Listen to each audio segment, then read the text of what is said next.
Boa noite, Felipe, tudo bem? Isabelle Costa, Canal Gold. A gente vem acompanhando um pouco do Flamengo, o último jogo, 6-0, que traz muita confiança para os jogadores, não só para os jogadores, mas também para a comissão técnica no geral. E hoje a gente vê um empate que foi muito disputado entre as duas equipes. E eu queria saber um pouco de você, como controlar até esse excesso de confiança para que a atenção, o foco, entendendo também que existe um adversário do outro lado do campo, para que isso continue sendo respeitado, não que tenha sido desrespeitado, mas no sentido de levar totalmente a sério, né? Obrigada. Boa noite. Não vi em nenhum momento excesso de confiança. Aliás, eu prefiro o excesso de confiança que a falta de confiança, né? Mas em nenhum momento eu vi excesso de confiança, ao contrário, jogadores super intensos,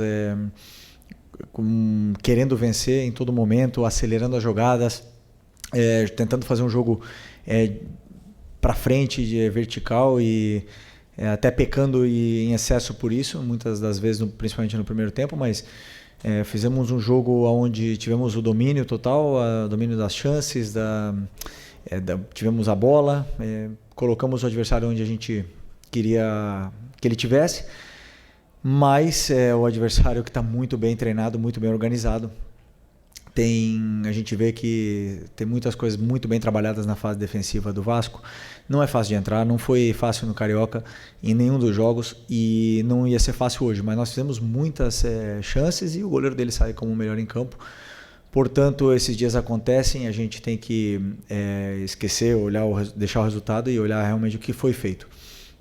Acredito que a equipe fez um grande jogo, cometemos alguns erros sim, porque o adversário tem jogadores com muita qualidade, mas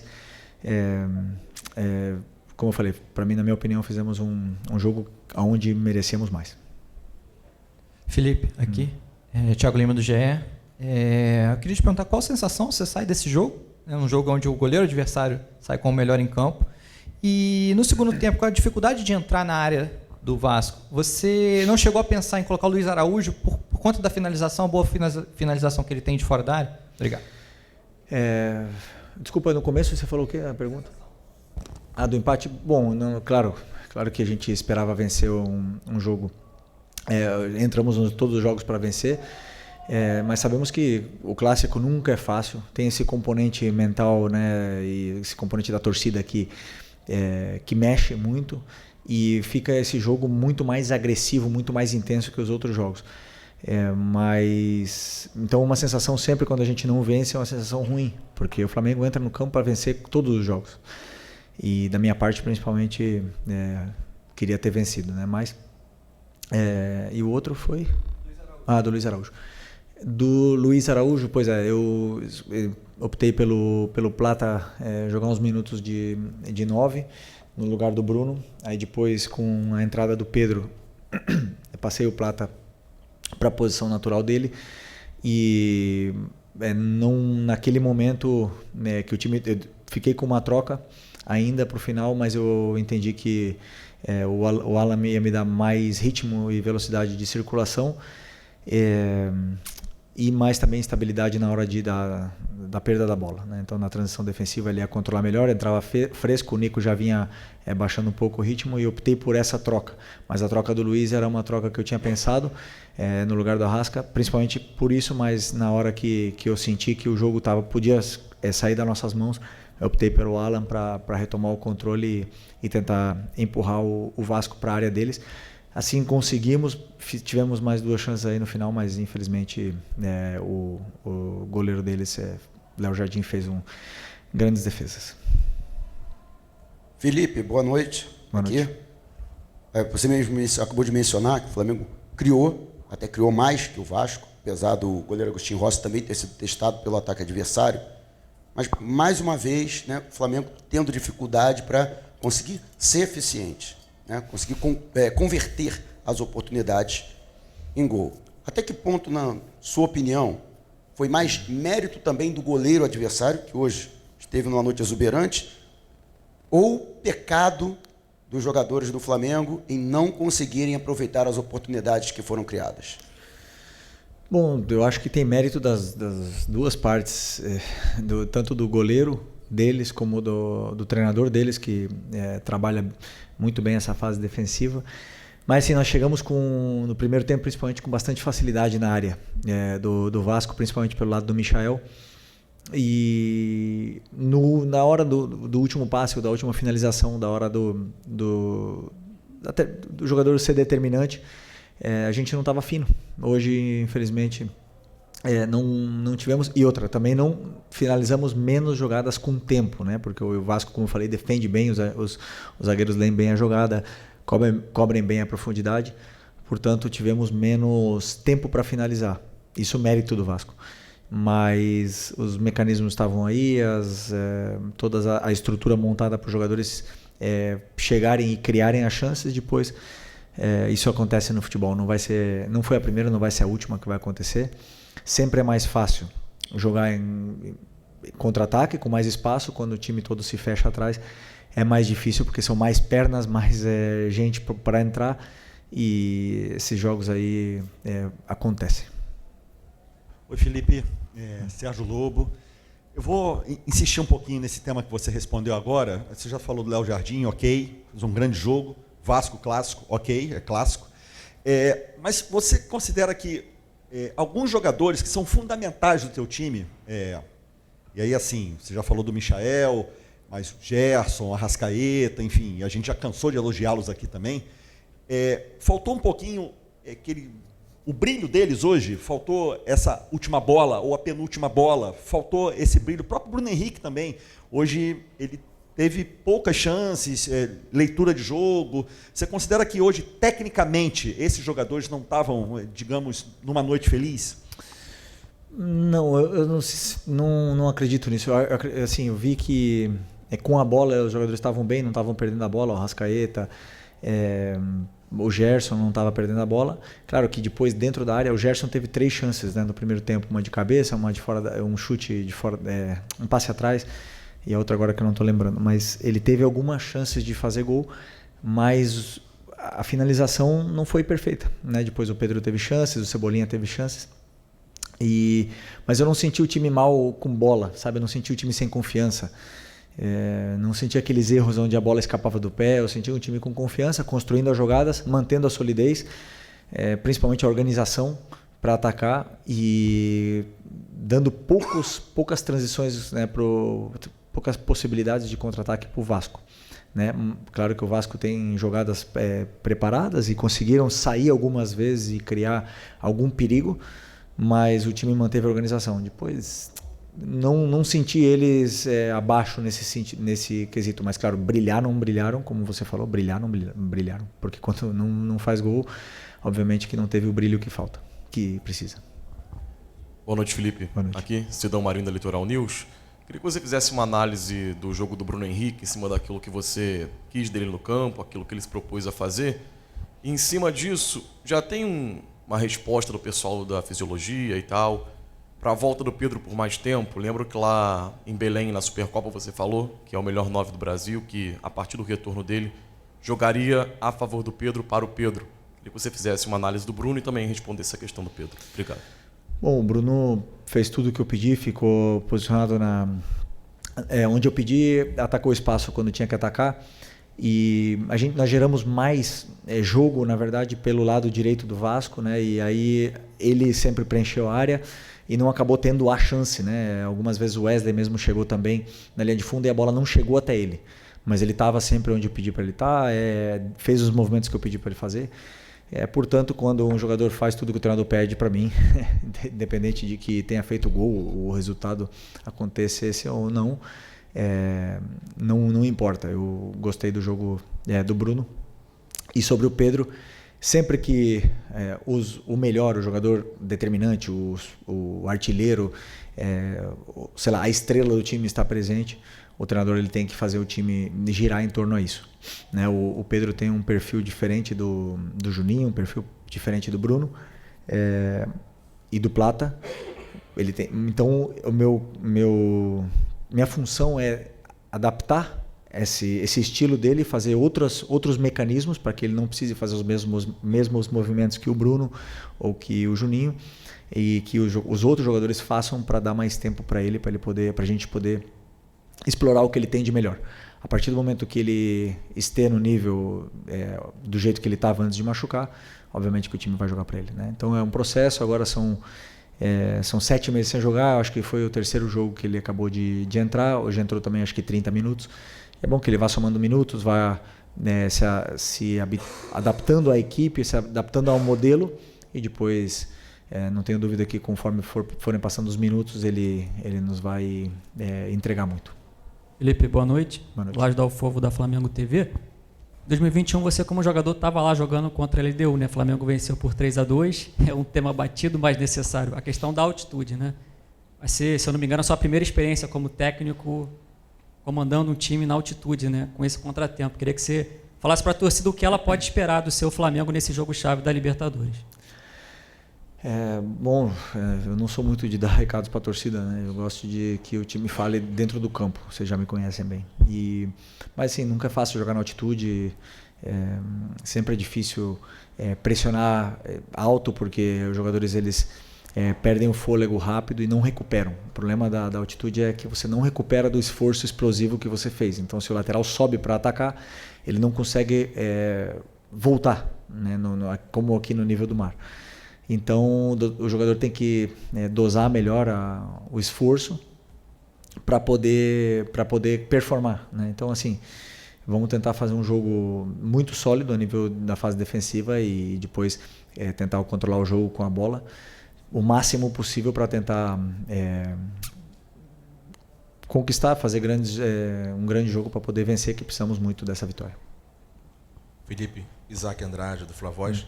Você já falou bastante, explicou essa questão do jogo, da evolução do Flamengo, de entender a proposta do Vasco. O Vasco também veio com uma proposta bem interessante no primeiro tempo. O Flamengo foi evoluindo, superando ali a marcação do Vasco e no último terço foi bem ofensivo, com mérito total do goleiro deles. Mas, entrando um pouquinho mais no detalhe, você acredita que entre esses 3 pontos, qual que, de repente, seria um dos motivos da explicação dessa questão do empate com o Vasco hoje? A tomada de decisão sua, por conta de substituições ou dos atletas de escolher a melhor finalização ou melhor passe, a questão de movimentação ou a execução técnica do que já foi treinado? A segunda qual é? A movimentação. E a terceira? É a execução técnica.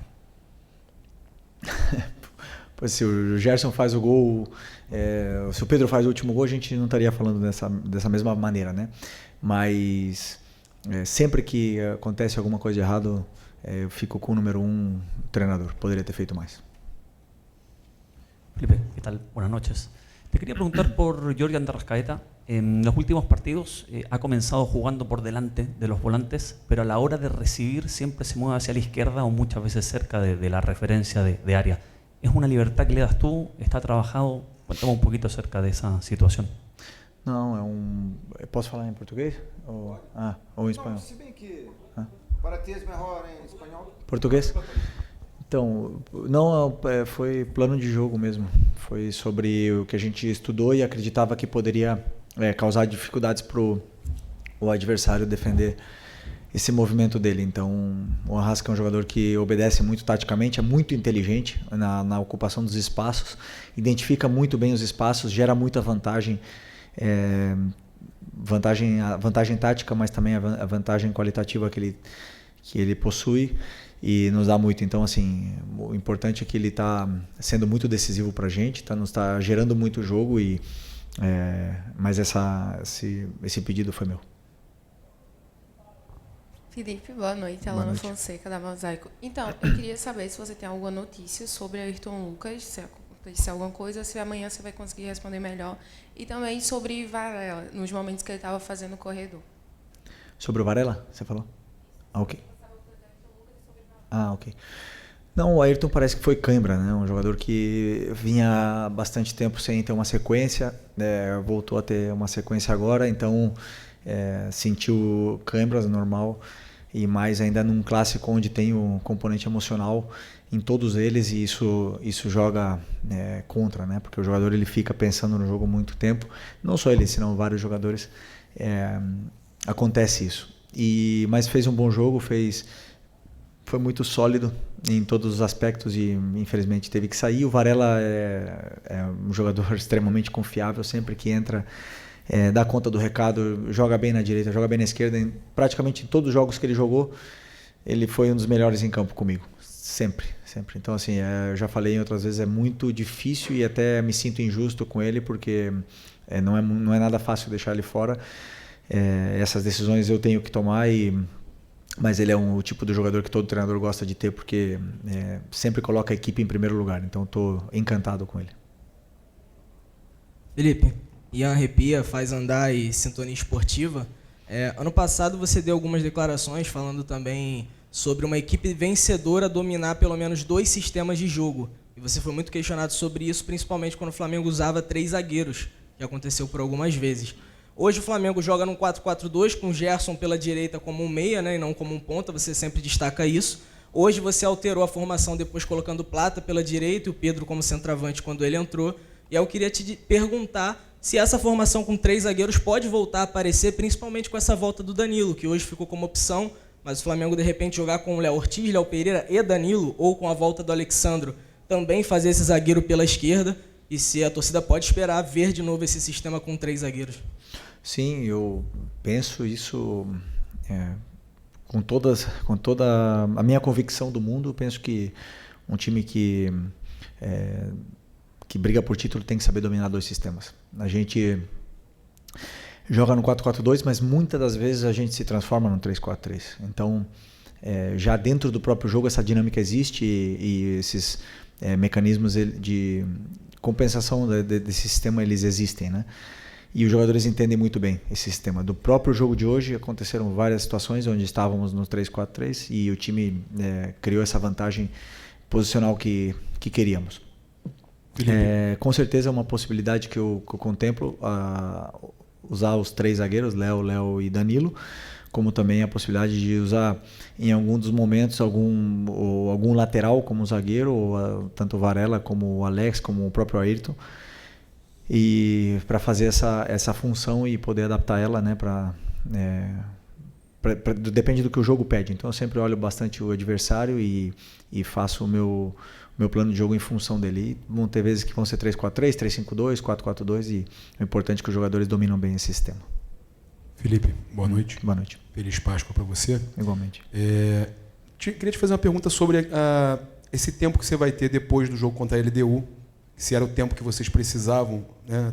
Você vai ter pelo menos uns 4, 5 dias para descansar, entre aspas. Se isso é importante, porque você vem numa batida, eu vi muita gente perguntar, os jogadores estão abaixo, os jogadores não foram tão bem hoje e tudo mais, mas a gente não fala sobre a questão física também. Você tem uma sequência, joga... acho que você teve um treino ou 2, é mínima, né? E a outra pergunta que eu queria te fazer sobre o Matheus Gonçalves, se nessa batida agora de Copa do Brasil, que você vai ter 3 competições, né? Se é o momento de você tentar girar e dar oportunidade, que muitos torcedores estão perguntando, e o Matheus não entra e tal? Bom, a folga é para os jogadores, né? Depois que eu virei treinador, eu não tive mais folga. Essa é a realidade. Mas é verdade que, assim, eu não vi nenhum jogador da minha equipe mal hoje. Nenhum. Assim, não posso concordar com isso, né? Se falaram que estavam abaixo. Não vi. Sinceramente. Não fizemos o gol, mas eles estavam... fizeram... Não dá para falar, esse jogador foi mal. Não achei nenhum deles mal hoje. Mas sim, com certeza, jogo a cada 3 dias é desgastante. As lesões começam a aparecer. Quando acontece jogo assim, sábado, terça, sexta, segunda, não tem a diferença de 4 dias é muito pior, né? Porque o jogador que joga hoje recupera amanhã, mas depois da manhã, que é um dia de recuperação, já tem que ir para o campo para preparar o jogo. Então, a longo prazo é muito complicado, né? Mas é igual para todo mundo. Então a gente não pode reclamar, temos que nos adaptar a isso, mas com certeza depois desse jogo da terça é só no domingo, né? Então teremos aí, os jogadores terão um dia para poder recuperar, passar com a família e recarregar as energias que é importante para eles.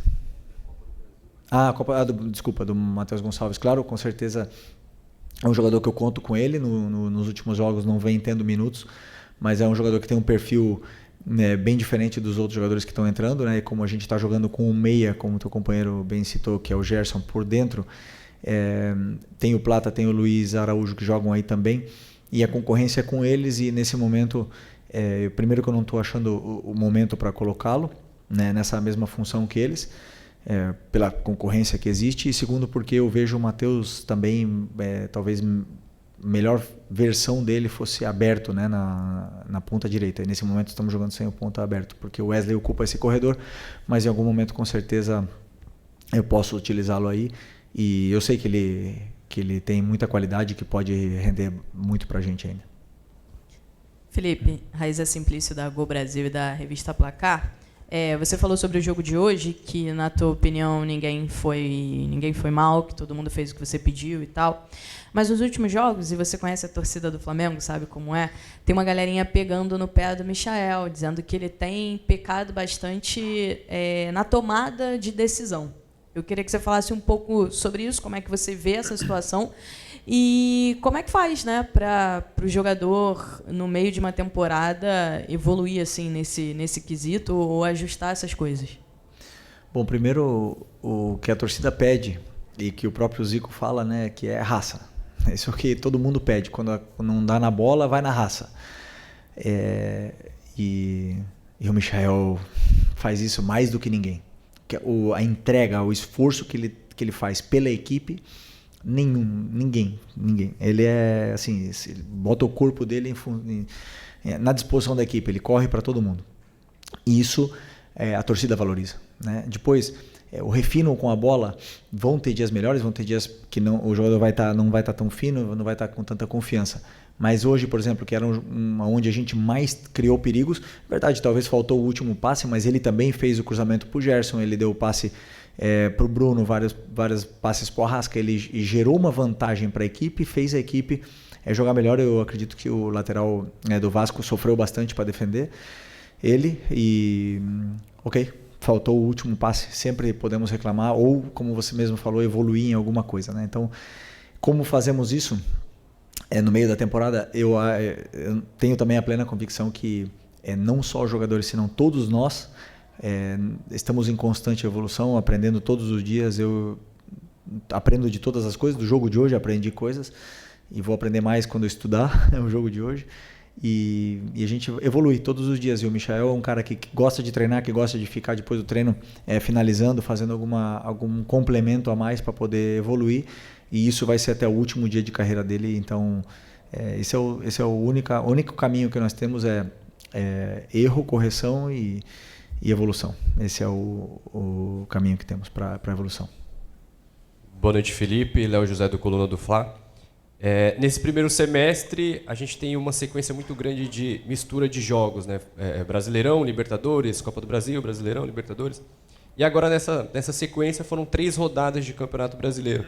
Agora o próximo é Libertadores. O que essa sequência de 3 jogos de Brasileirão, com 2 vitórias e um empate agora, o que essa sequência traz de lição para o Felipe Luiz, já de olho na LDU de terça-feira? Como eu falei, não lição nenhuma. Eu uso o jogo como um guia, onde precisamos como equipe evoluir, quais são os pontos a trabalhar em todas as fases do jogo, tanto a fase ofensiva, defensiva, construção, finalização. Todo jogo eles nos dá algum elemento onde atacar nesse ponto, treinar e corrigir. E depois, conforme se vai passando o tempo, se vão perdendo comportamentos, tem que voltar a treinar. Então, lição nenhuma, pensar no próximo jogo e ganhar é o único caminho. LDU agora nesse momento. Muito bom, Felipe. Obrigado. Fechou? Boa noite, pessoal.